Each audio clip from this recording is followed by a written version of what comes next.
YouTube, and then we'll get ready to start. Good to see you, Julia. Oh, and there's Maritza logging in. Good to see you as well. Yeah. So if it's all in the pronoun we, the things are from we a lot, how come it's considered person? Because an individual can pray for and through the group. That's not contradictory. No, I just Yeah. wondering what they mean by personal prayer versus Personal prayer means that it's the individual doing it, but the content or the setting can still be public or plural. All right, that is up and running. And we've got it set up there in the corner.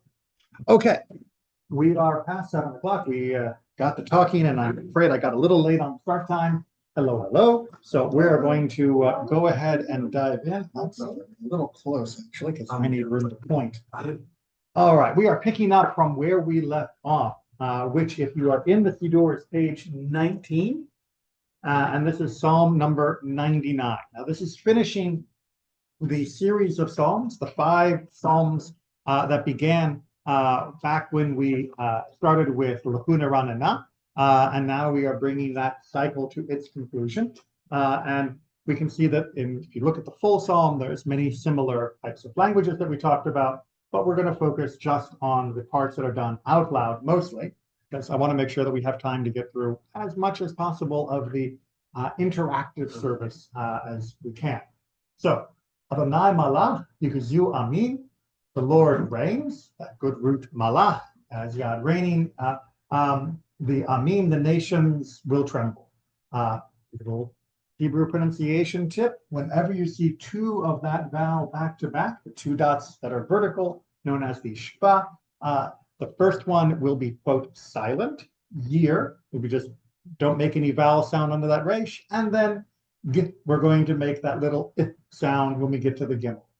Gir gizur. So very common pronunciation pattern, one that you can file away for use. Yoshev kuruvim tanut haaretz. He, meaning God, is enthroned, is sitting, is dwelling upon the cheruvim. That's the Hebrew word that eventually becomes cherub in modern English. Of course, this does not mean small, fat babies. The cheruvim, the angels of all types, were considered to be quite overawing entities, not little cute things for Valentine's cards. Tanut haaretz, right? So he is sitting upon these the cheruvim, the cherubs, and the earth is thus with him, is established.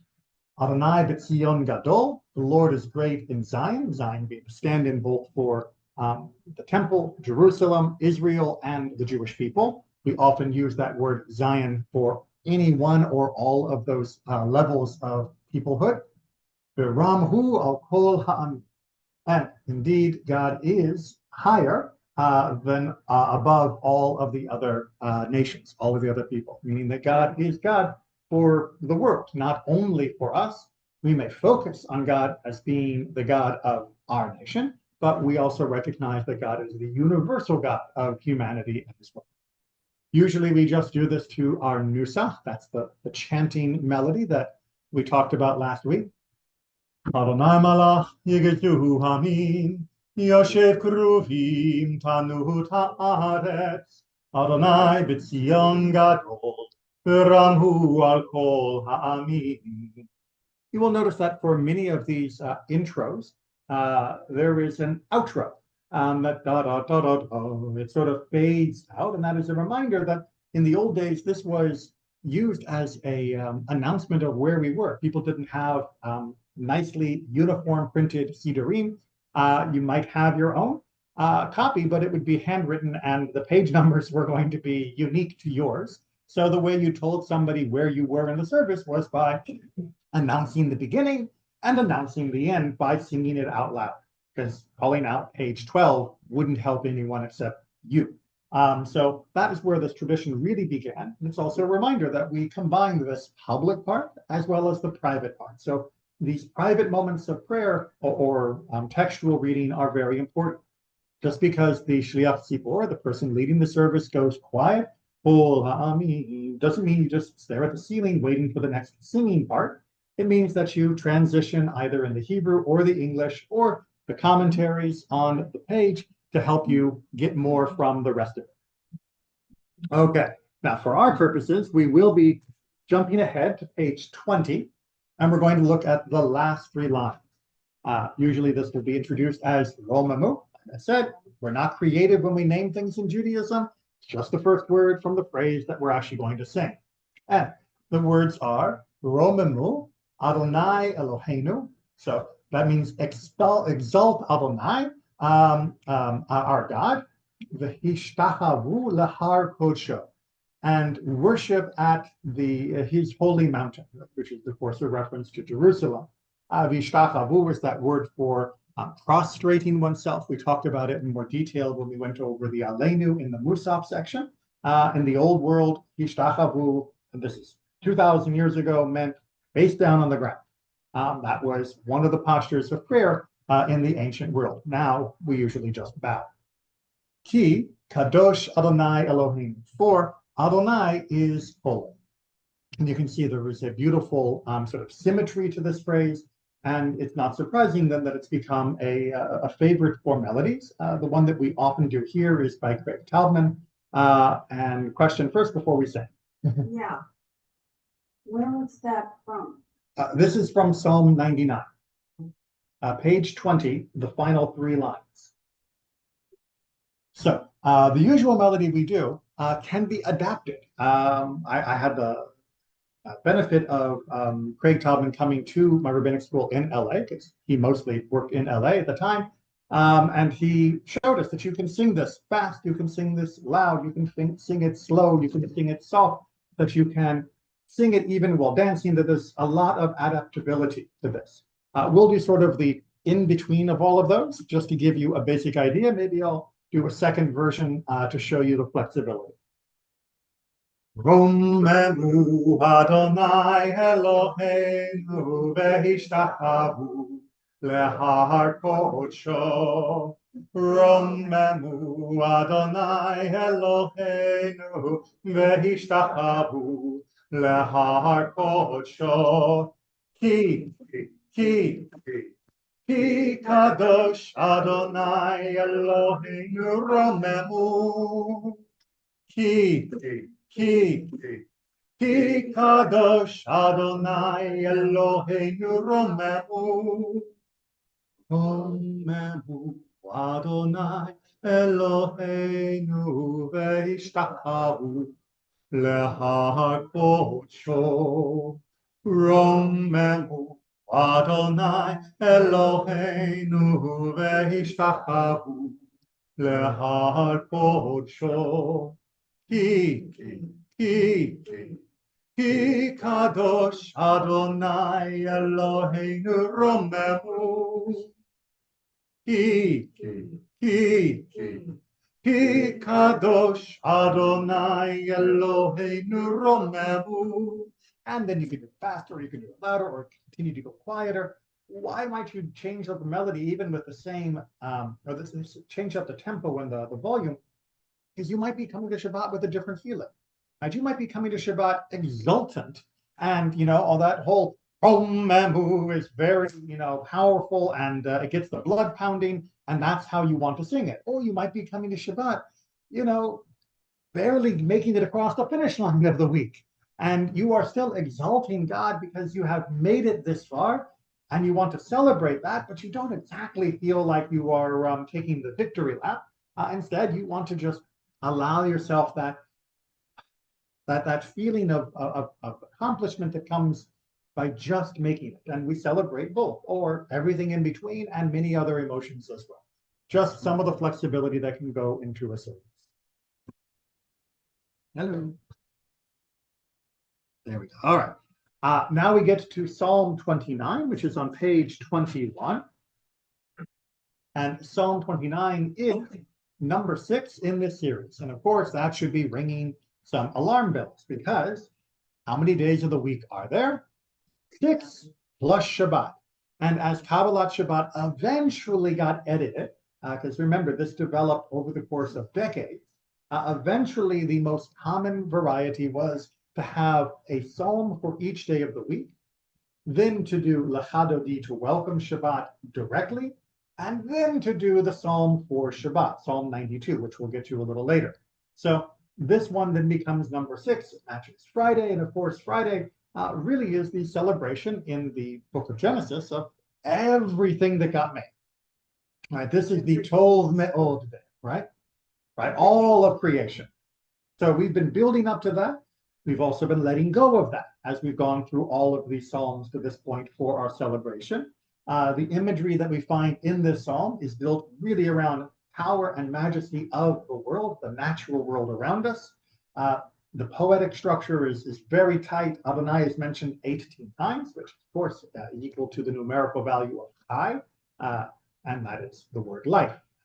Not surprising, a high value in Judaism, and specifically Kol Adonai, God's voice, which is one of the poetic instruments in this psalm, is mentioned 7 times, of course, corresponding to the 7 days of creation. Now, this is sort of our last powerful celebration of God in the natural world, and we are then recognizing that although we can experience, feel, hear God in the world around us, thunderstorms that are so abundant in Florida at this time of year, or viewing great mountains, or even just the gentle breeze that goes through a tree, we also are recognizing that at this moment, we want to connect to God past the natural world, and that is the element of Shabbat, that which is not created, not a thing, but a particular non-material way of experiencing God. So we are really saying goodbye to the world in a way in this. That's a little smaller than I expected on the big screen, but hopefully we can all get by. But yeah, Mizmor LeDavid is the way that we often call this in Hebrew. There are a couple of different melodies. There's one melody that we often use for Shabbat Torah service. There's another melody we often use for Friday night, which we'll do now. But again, lots of melodies. And you can even do this in English, right? I've taken to adapting the English from Lev Shalem and the traditional melody, just to remind people of the context. While it's still important and powerful to sing something in Hebrew, even without a full understanding of the whole content, it's also nice to sing the content in a way that reminds us the next time we hit the Hebrew, what it is that we're actually talking about. So we grow in that.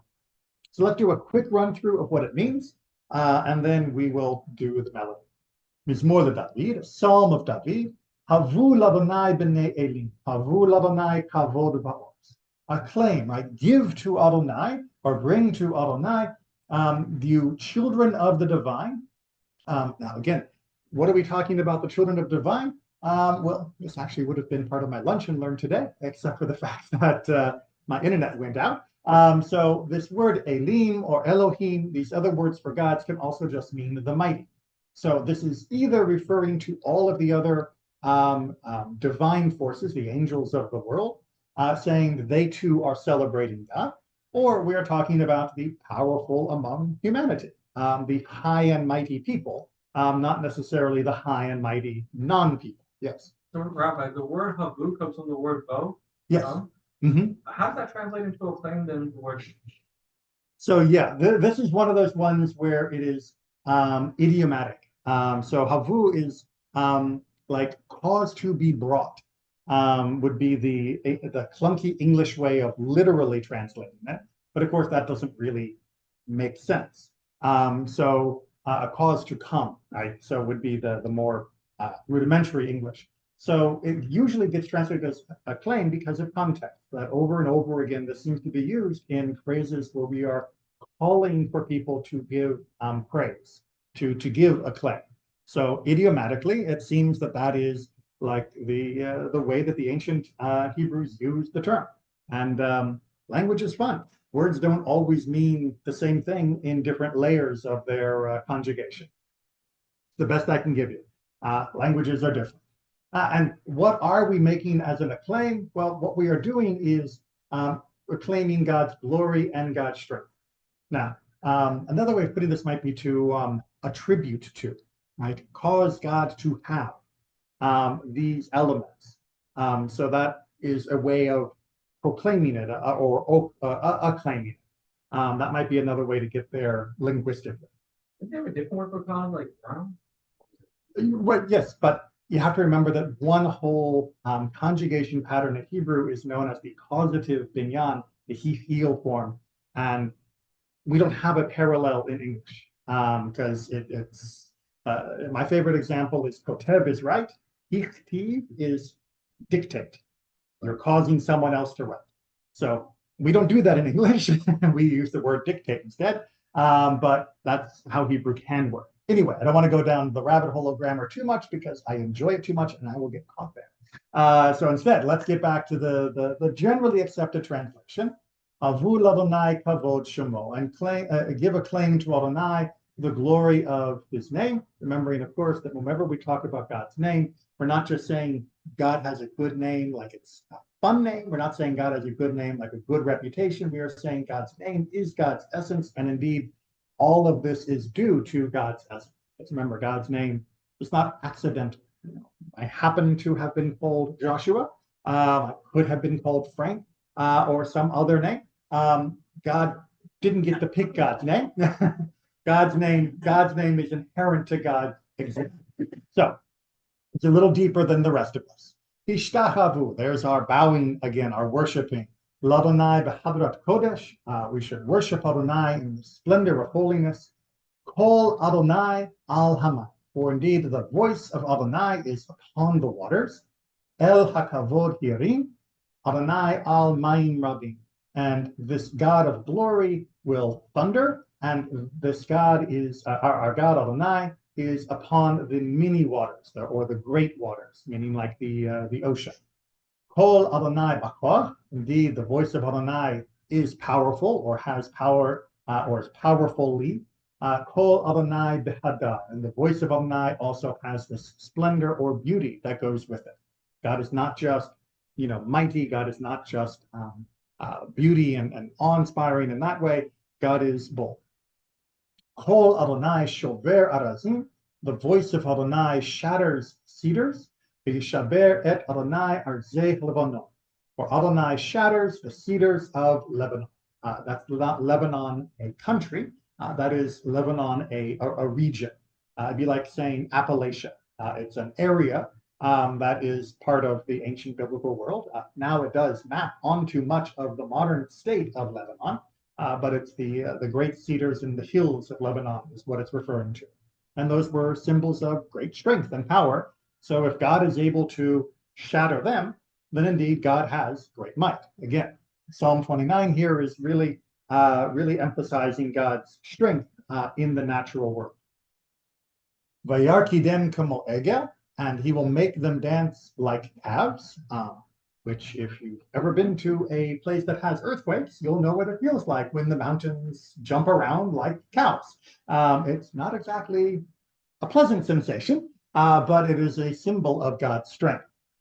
Lebanon v'Sirion, that is to say the regions of Syria and Lebanon, kamo ven re'emim. These are the ones that are dancing like the calves of the re'emim, which is most likely, I found it quite convincing, the aurochs of old, which is a good reminder that this is an ancient text. The re'im were giant cows of the Neolithic time that died out a little while ago, before modern times, before really even, like the year zero. Think of your regular cow and then make it much, much bigger. These were enormous beasts and wild, and you would respect them from a distance if you were a person in the ancient world. And when they left around, it was both beautiful and a little terrifying, because if they get too close to me, those enormous horns are going to do some damage. Kol Adonai chotzev lahavodesh, Adonai's voice forms flames of fire. Kol Adonai yastil midbar, Adonai's voice shakes the wilderness. The wilderness is the word that often gets translated as desert, but desert doesn't, in biblical times, doesn't mean just sand dunes like the Sahara or the Gobi. The desert means the places people don't live. Literally the wild, meaning the place that is wilderness as opposed to the place that is settled. and that area gets shaken as well. Yachil Adonai Midbar Kadesh. The wilderness of Kadesh, which is down near the south, is shaken in this way.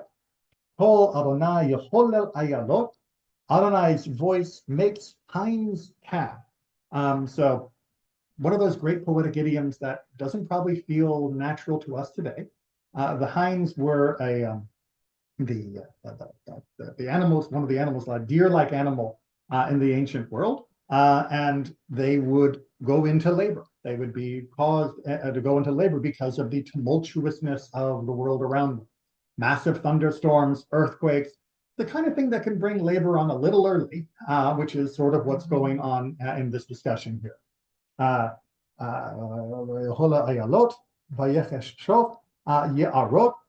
Adonai's, we're still in the voice of Adonai will strip the forests.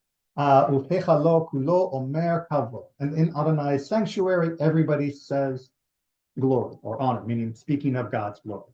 So the whole world around us is shaking and trumpeting and proclaiming God's greatness, power, beauty. And in our temple, we give a little echo of that, right? Because it's only a little building after all compared to the entirety of the world. But in our building, in our way, we also recognize that. Adonai lamabul yashav. Adonai was enthroned, was sitting, dwelling, meaning in the position of authority at the time of the great flood, going back to Noah. Vayeshev Adonai melech leolam. Because God is enthroned, God is set as the king for all time. And then a phrase that might be more familiar to everyone, Adonai oz le'amoz yiten, Adonai yivarech et hamo v'shalom. Adonai gives strength to his people, meaning us. Adonai blesses his people with peace. And so despite all of this, natural upheaval going on around us, we also see strength and peace coming to humanity. We are not at the mercy of the natural world. This is all part of God's great tapestry. And yes, sometimes the tapestry flutters in the wind and it can feel a little terrifying, but that isn't God losing control.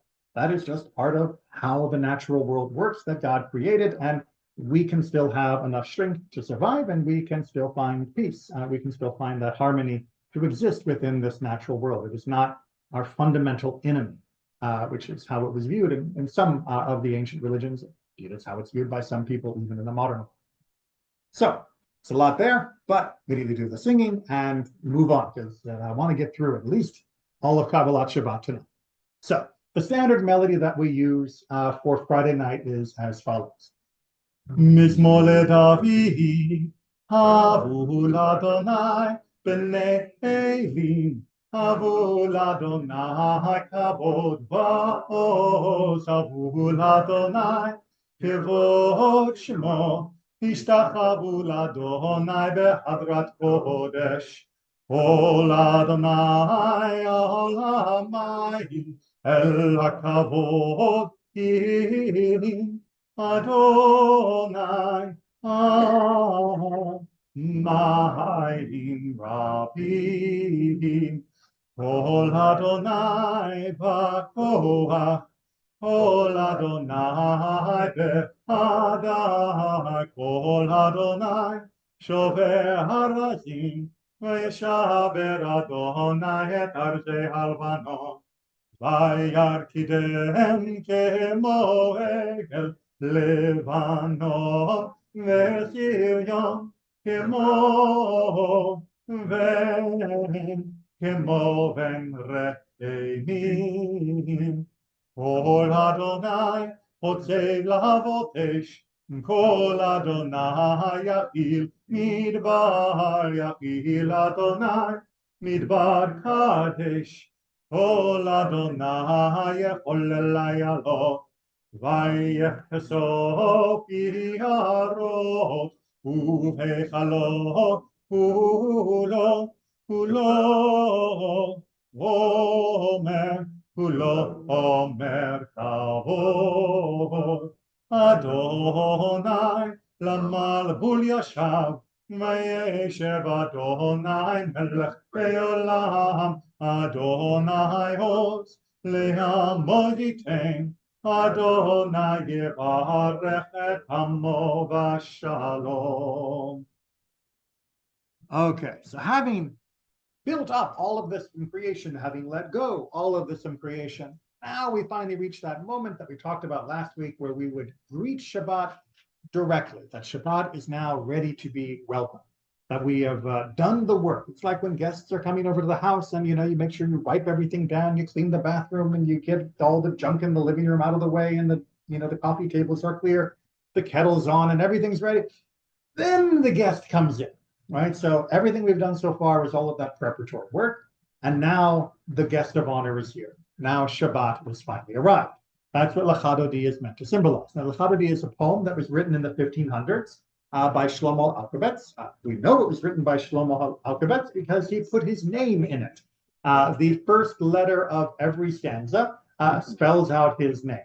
So he was very clever, as many of the people were in that generation who were writing these new inclusions in our service. And it draws heavily from Isaiah and Kabbalistic metaphor. Now, we're not going to go into the Kabbalistic part too much because that's a whole other class. As I was telling some people before we began, we could spend 6 months on Lecha Dodi and barely scratch the surface of the metaphor that he was trying to go for. So instead, we're going to focus on a sort of general understanding that we should at least have and that is useful to us without 6 months worth of study. So in Lecha Dodi, Shabbat is portrayed as Kala, is portrayed as the bride. And we see Shabbat coming, and we are meant to have the same excitement, the same enthusiasm. And yes, most of these rabbis, all of these rabbis, and most of the people who were courted were men. And what gave them the peak moment of joy in their life? They were remembering their wedding.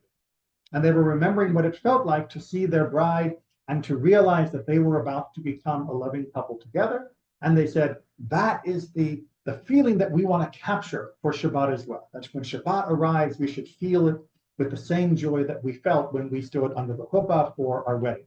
That doesn't mean that it has to be gender specific, but that's the poetic imagery that they were going for and why they are referring to it as Kala. The other reason, of course, they're referring to it as Kala because that very much maps onto the feeling that we get in other rabbinic texts, where we are, in fact, the bride of God. We see this throughout the prophets and throughout the Shir HaShirim, most powerfully the Song of Songs.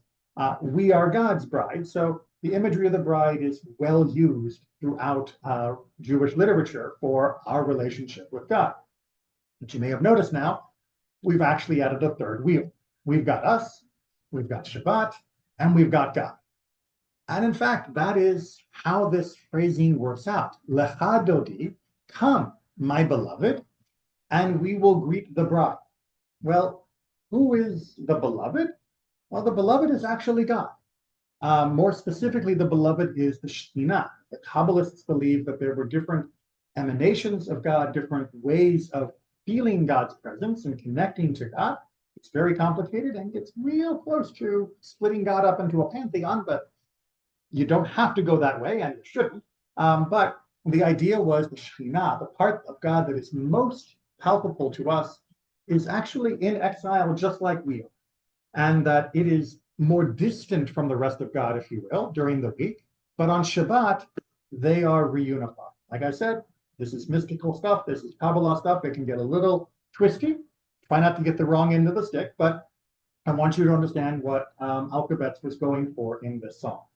And the idea was that as we are being reunified with Shabbat and that joy, so too God is being made whole on Shabbat, coming back into the true total oneness that is more perceptible by us during this time, that there is a transformative element of Shabbat, and it is also a window.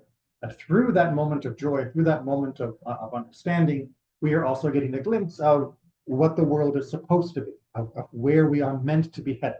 That is to say, for end of days type things, coming of Mashiach, all of that.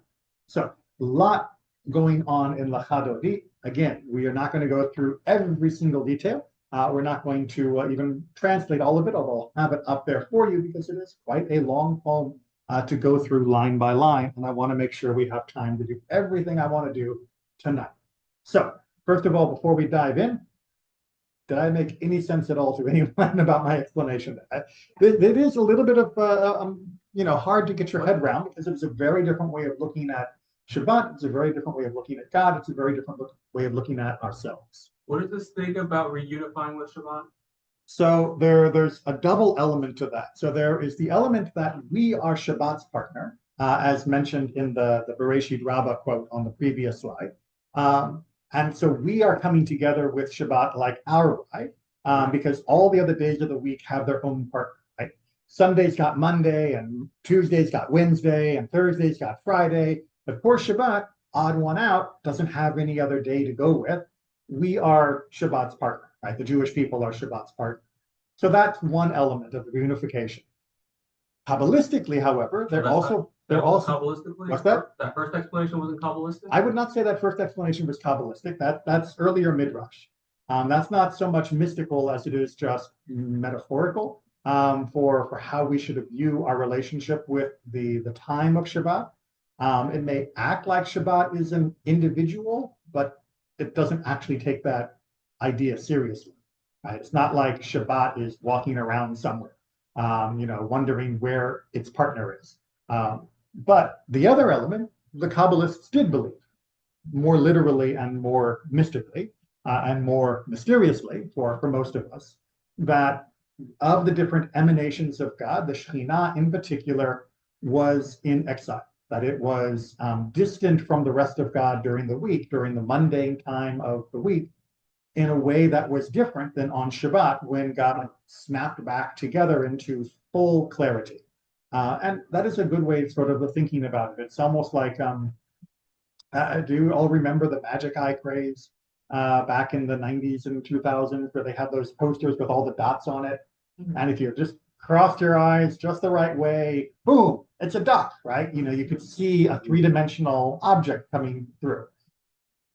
That's not a bad metaphor for what the Kabbalists were going for, which is that all the dots, all of God was still there, but the clarity of God was lacking for us during most of the week. And on Shabbat, it snapped into focus. And we could see the full picture better, that the Shekhinah and God were now in proper alignment from our point of view, in a way that rendered it more accessible to us. So Shabbat, opens up that gate. It opens up those doors. So why is the Siddur associate Shabbat more with rejuvenation than actual coming together with a more spiritual display? Because the Siddur was written by multiple people. Right. And different people had different things they wanted to emphasize. So the first selection of Psalms were written by, or not written, but were collected and put into place by different Kabbalists, by different people in Tzfat back in this time period. And this selection here, Lecha Dodi, was written by Shlomo Alkabetz with a more Lurianic emphasis of a particular species of Kabbalah. Yedid Nefesh, which we sort of skipped, is written by a different attitude as well. But they are all reaching for much the same thing, but they emphasize different elements. The Siddur is an anthology. It's not a single coherent document the way the Torah is. What's the same thing they're reaching for? What? What's the same thing that you're talking about? So they're all reaching God. Oh. They want a connection with God. That's what mysticism ultimately wants more than anything else, right? Other elements of Judaism want different things from our relationship with God. Mystics want to feel God powerfully, intimately, and that's what Kabbalat Shabbat is trying to do for us, and one of the reasons why it has caught on outside of Kabbalistic circles. Okay, like I said, we've got miles to go, or at least a lot of Lecha Dodi to do, because it is a little bit of a long song. We're going to do the most common melody. I just want to, you know what? Actually, no, we're just going to sort of run through it. The translation is up here on the board. And we're just going to go ahead and do the singing. We're not going to sing Lecha Dodi in between each stanza, although it's beautiful and wonderful. It adds a lot to the runtime. So we're going to just go through all of them with what I consider to be the most common 20th century, 21st century melody. But Lecha Dodi has hundreds of melodies, and feel free to experiment. I would jump to a new melody every stanza, but my brain don't work like that. Once I'm stuck on a melody, it is in that group. That's why I'm not a cantor, among many other reasons. Lecha Dodi likrat kala, Pnei Shabbat nekabla. Lecha Dodi likrat kala, Pnei Shabbat nekabla. Shamor v'zachor b'dibur echad, Ishmi'anu el hamiuchad, Adonai echad u'shemo echad, L'shemo tiferet v'litila. We'll do the bridge. Lecha Dodi likrat kala, Pnei Shabbat nekabla. Lecha Dodi likrat kala, Pnei Shabbat nekabla. Likrat Shabbat lechu v'nelcha, Hi מקור הברכה, ראש מקדם נצוחה, סוף מעשה במחשבה תחילה. Then we go back to the Torah, sorry. מקדש מלך מלוכה, ומציא מתוך ההפכה, רב לך שבט בעמק הבכה, והוא יחמול עלייך חמלה. התנערי מעפר קומי, לבשי בגדי תפארתך עמי, על יד בן ישי בית הלחמי, קורבה אל נפשי גאלה. Right, we go back. התעוררי, Iva ore kumi hori, huri shir daveri, kivor vai halai nigla. Lo tevoshi velo tikalmi, matish tochachi umatehemi, bach yechesu ani ami, venivneta hiratila. Let me get to our final stanzas.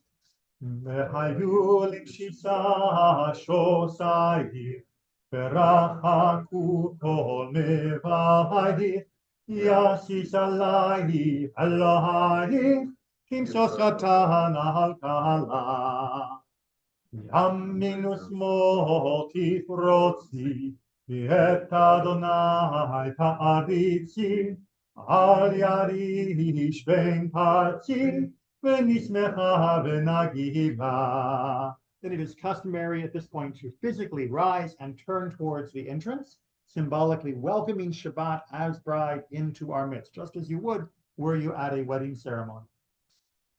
Boi v'shalom ateret bala, gam b'simcha u'betzola, toch emunei ham segula, Boi chala, and usually finish with that chorus again. Now, it is also customary in many communities to bow at the very end, boi chala, to the sides and then front, which should also indicate that we are experiencing something else on this moment that is connected to the divine. If we don't bow like that just for a bride, even as one as glorious as Shabbat, that is, again, seeing that whole snapping into focus element of our perception of God through Shekhinah, as well as the rest of the Godhead, to use the philosophy term. Okay, good. I hope so, because we're moving on. Okay, now, at this point, we come to the conclusion of the Kabbalat Shabbat editions. These are the things that were all the things we've just done this week and last week entirely. Were added to the service by the Kabbalists of Sfat in the 1500s, 1600s.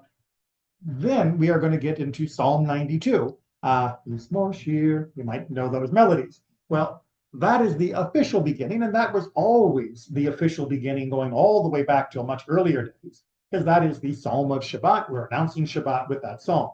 Well, if you are somebody who is in mourning, you still have an obligation for Shabbat. And that means you still have to do the stuff that you're meant to do for Shabbat. But all the stuff we just did, from Lecha Dodi all the way back to our singing of Shalom Aleichem and Lechuna Ranana and all that other good stuff, well, that wasn't a obligatory, but my mourning is. And all that stuff is very happy in its ultimate concept. And so it is customary for those that are in mourning to wait until Lecha Dodi finishes and then to join the community, because they didn't want to come for the fun stuff if they didn't have to. And since it's not the same level of obligation, they would wait outside, and then we would greet them formally. May the place, one of the other terms that is used for God, comfort you among the other mourners of Zion and Jerusalem.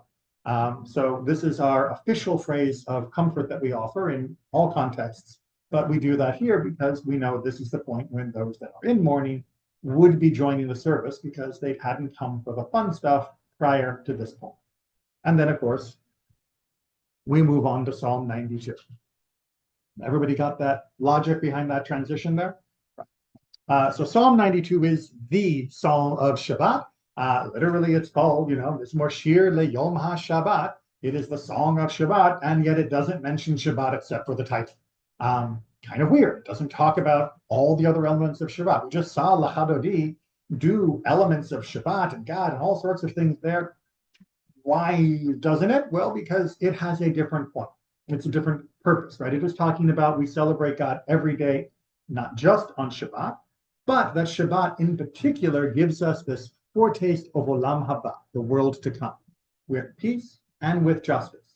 So it is describing the ideal to recognize that this vision we get on Shabbat is what the whole world is meant to look like all the time, right? The peace that we aspire for on Shabbat, that sense of completeness, of wholeness, that sense that everything is right with ourselves, with the world, that we hope we can get, that is meant to be 24/7. We get closer on Shabbat than we do on all the other days, at least ideally. But we shouldn't lose sight of the fact that that is the ultimate state of creation that we aspire to for ourselves and for each other. And what is in the way? Well, as we see, our greedy daily striving is often what's tripping us up, and it is pointless in the face of eternity, right? But it is also trying to give us reassurance that the troubles of evil should not cloud our belief in the rightness of God and creation. And we do that through this most beautiful song. This is only about half of it. Let's go ahead and run through it. We're just going to do the parts out in the Hebrew that we are going to sing, and then we'll do the full translation as well, because it really does require a full translation. Mizmor Shir LeYom HaShabbat, a song for Shabbat. Tov lehodot l'Adonai. It is good to praise Adonai, u'lezamer l'shimcha elyon, and to sing to his name, the Most High. Lahagid baboker haslecha, to proclaim in the morning your steadfastness, ve'emunatecha ba'leilot, and your faithfulness every night, right? So in the morning and the night, God is faithful and there with us, which again, as we're going to see, we might not feel that way during much of the week, that, God doesn't seem very present when all the nonsense is going on around us, and especially the evil. Ale asur ve'ale navel, right? We will sing with this 10-string lyre, with the harp, ale higayon bechinor, and we will sing with the throat, the voice, and the lyre. So that's the part that we normally sing as Mizmor Shir. But the psalm continues. You have gladdened me by your deeds, Adonai. I shout for joy at your handiwork, again, referencing to creation, but also to ripeness, because how great are your works, Adonai, how very subtle your designs. Or in the more literal phrase, and where the English gets the idiom, your thoughts are very deep. To have deep thoughts is based off Psalm 92. English has many idioms that came because of the translation of the King James Bible from the Hebrew. So God's thoughts are very deep. We can't quite understand everything. What is it that we don't understand? Well, a brute cannot know, a fool cannot understand.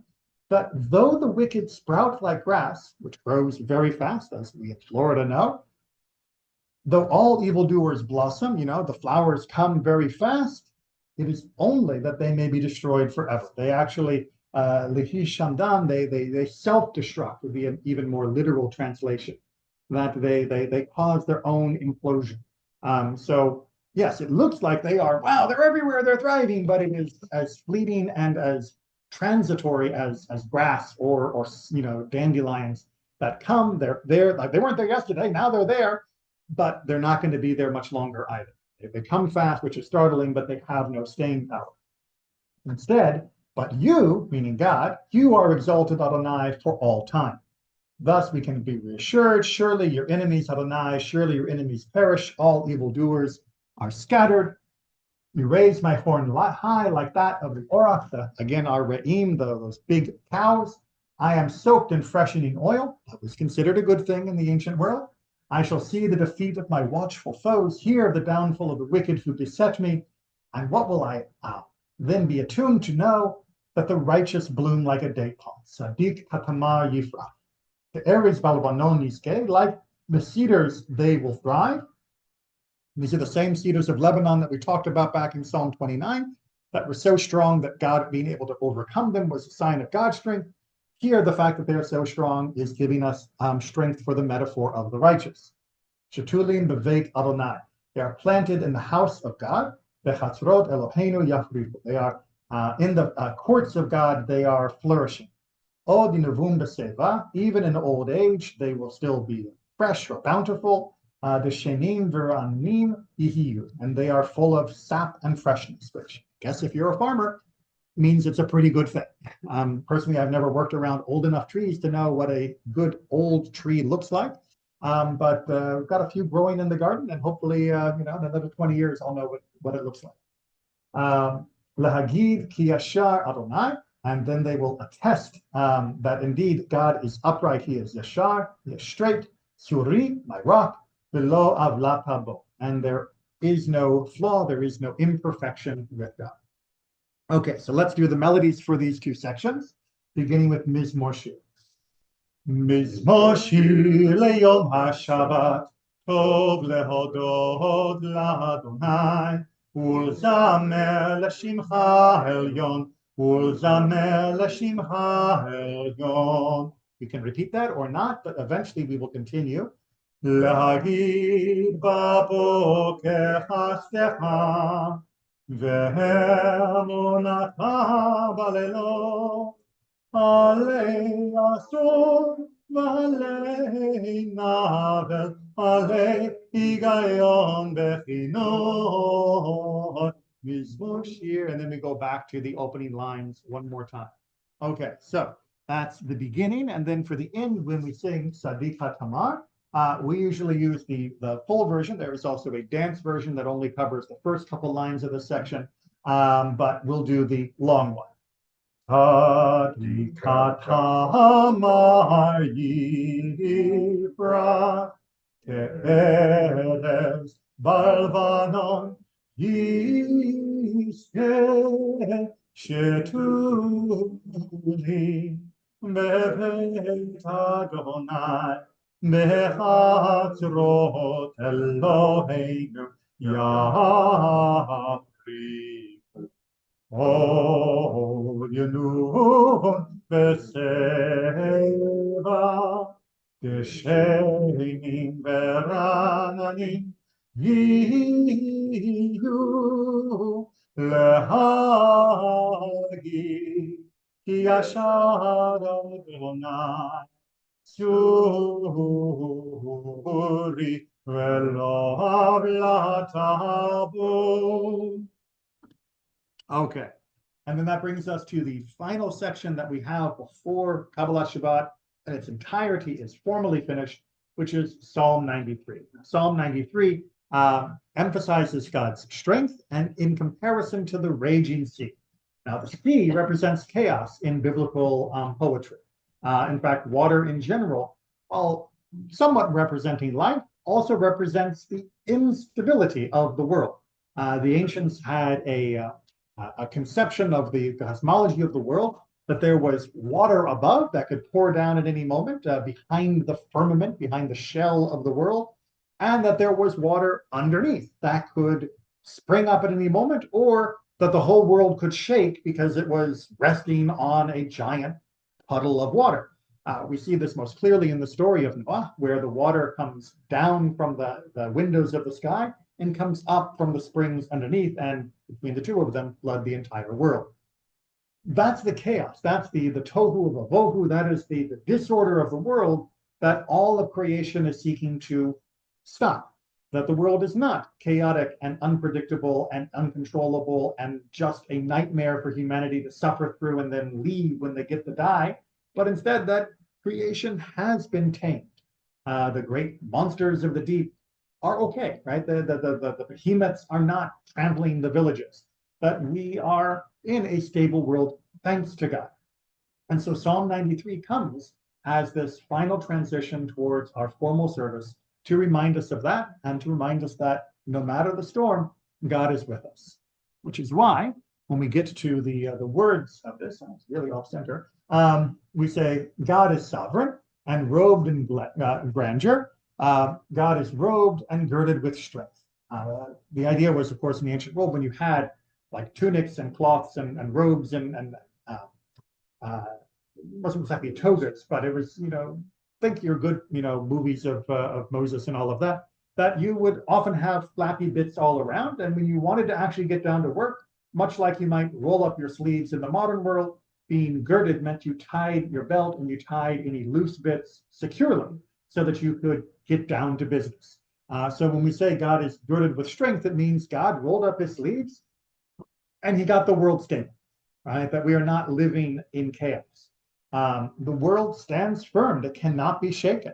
Your throne stands firm from of old, from eternity, you, right? God, you are from all time, and the world is stable because of you.